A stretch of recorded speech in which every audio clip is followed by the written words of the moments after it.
Woodrow Wilson, the 28th President of the United States, served from 1913 to 1921 and is remembered as a progressive reformer, a wartime leader, and the architect of the League of Nations.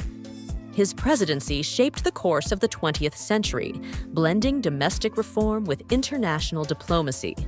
Thomas Woodrow Wilson was born on December 28, 1856, in Staunton, Virginia, the son of a Presbyterian minister, Joseph Ruggles Wilson, and Jessie Janet Woodrow. Raised in the Reconstruction South, Wilson witnessed the Civil War's devastation, which profoundly influenced his worldview. Wilson's childhood struggles with dyslexia did not deter his academic ambitions. He attended Davidson College briefly before transferring to Princeton University, then the College of New Jersey, where he developed a passion for politics and history. Graduating in 1879, he pursued law at the University of Virginia, but abandoned it after health issues. Wilson later earned a PhD in history and political science from Johns Hopkins University in 1886, becoming the only U.S. president to hold a doctorate.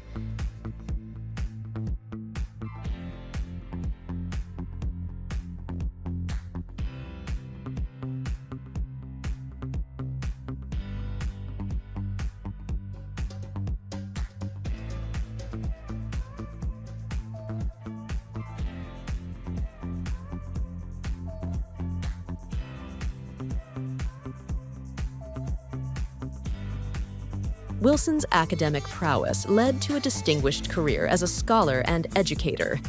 He taught at Bryn Mawr College, Wesleyan University, and ultimately Princeton, where he became president in 1902. As Princeton's leader, Wilson reformed the curriculum, promoted faculty independence, and sought to make education more accessible. His efforts to restructure the university's social system, however, faced resistance, exposing a stubborn streak that would later emerge in his political life.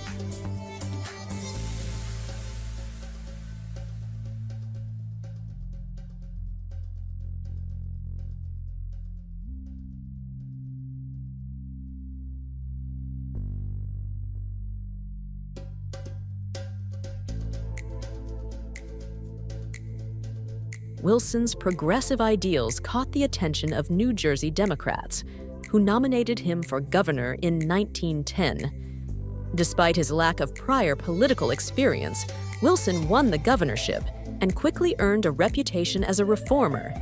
He championed labor rights, electoral reforms, and business regulation, which catapulted him to national prominence. In 1912, Wilson secured the Democratic presidential nomination, running against Republican incumbent William Howard Taft and former President Theodore Roosevelt, leading the progressive Bull Moose Party. Wilson won decisively due to the Republican split. His election marked the return of Democrats to the White House after 16 years. Wilson's first term focused on progressive domestic reforms, collectively known as the New Freedom.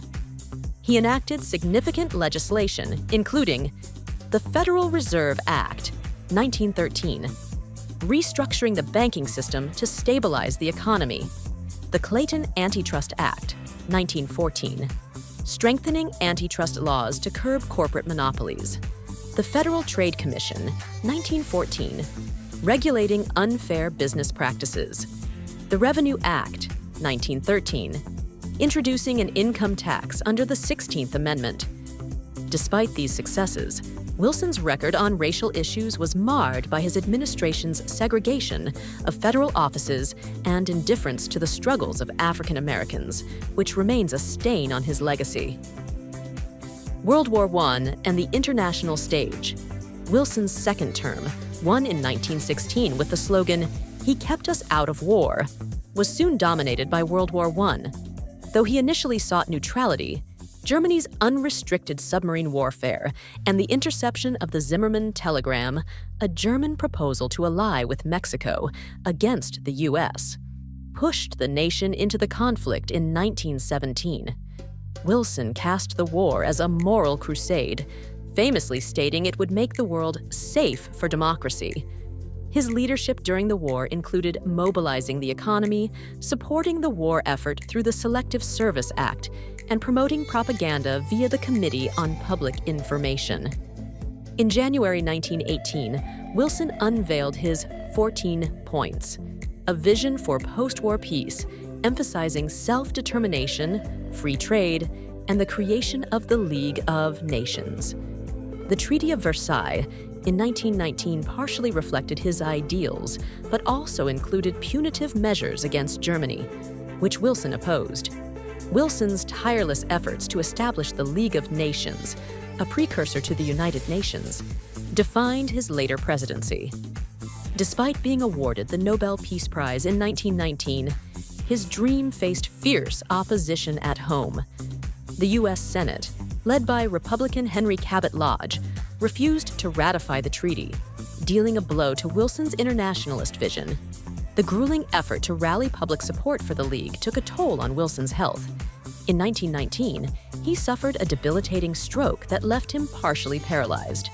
Though his wife, Edith Wilson, assumed many responsibilities, the remainder of his presidency was marked by diminished capacity.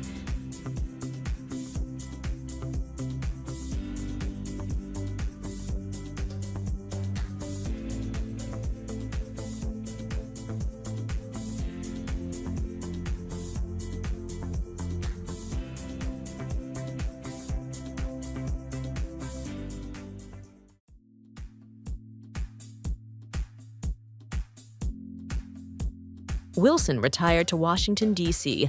after leaving office in 1921. He spent his final years in seclusion, passing away on February 3, 1924. Wilson's legacy is complex. His contributions to progressive reforms and his vision for global peace through collective security are widely acknowledged. However, his racial policies and authoritarian tendencies, such as suppressing dissent during World War I, have drawn criticism.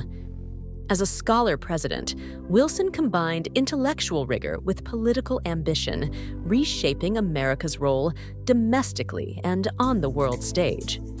His tenure remains a pivotal chapter in U.S. history, reflecting the tensions between idealism and pragmatism that continue to shape the nation's identity.